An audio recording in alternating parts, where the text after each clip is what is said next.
should I move on from my child's father?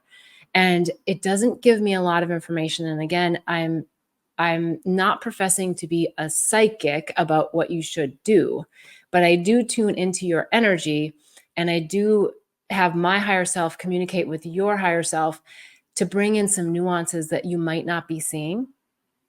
The fact that you're asking the question, should I move on from my child's father, tells me that you want to move on.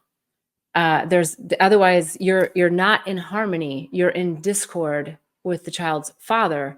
And the way that it was written also gives me the feeling that you are staying because it's your child's father, right? And so there's a guilt that's coming forward around this question that we don't stay in relationships out of guilt. And your child chose you and the father as their parents.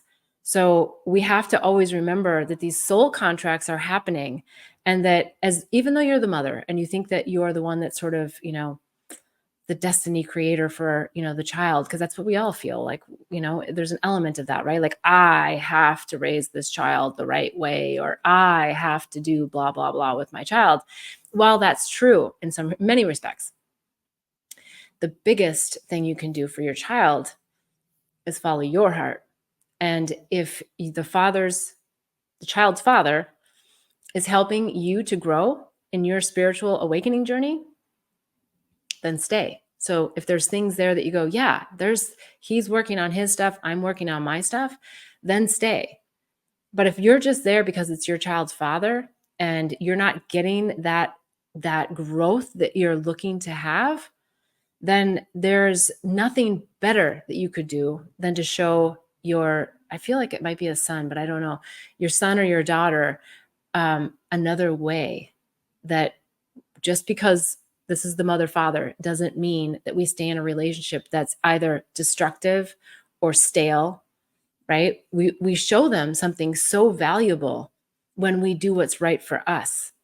And I say that from a selfish perspective, but not in the sense that one might define selfish, like in a really soulfully selfish way, because that is true love.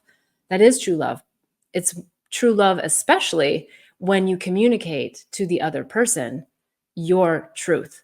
So if we don't communicate, like if you don't communicate to the child's father and you just leave, then that's not helping the growth of anyone. It's not helping the growth of the father or the child. So it comes back to always coming to your truth, how you're feeling. And you might be surprised.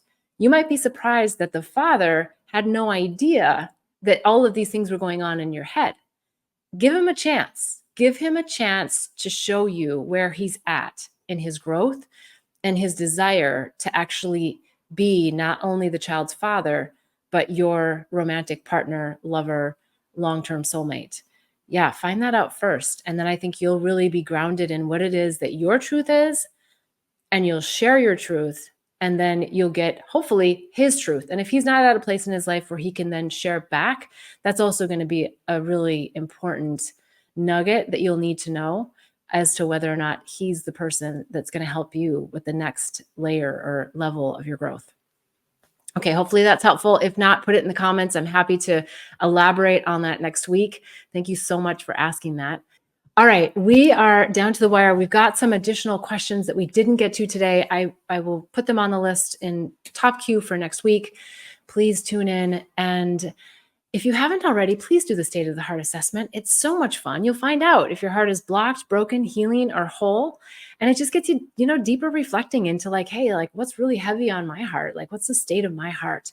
And you also get some tips, tools, techniques to help you with your spiritual toolbox. And if you want something more, of course, you can always read the book, Angels, Herpes, and Psychedelics. And if you want something more, you can get the Awakening and Healing Handbook. It's on bethbell.me. There's lots of tips, tools, modalities in there as well.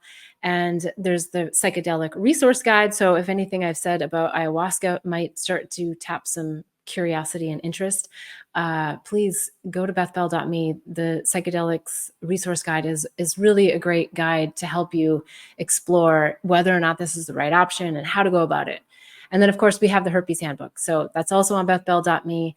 I can't wait to see you next week. Please submit your questions, bethbell.me/question. And I look forward to seeing you next week. Until then, wishing you much bliss and love on the journey. Namaste.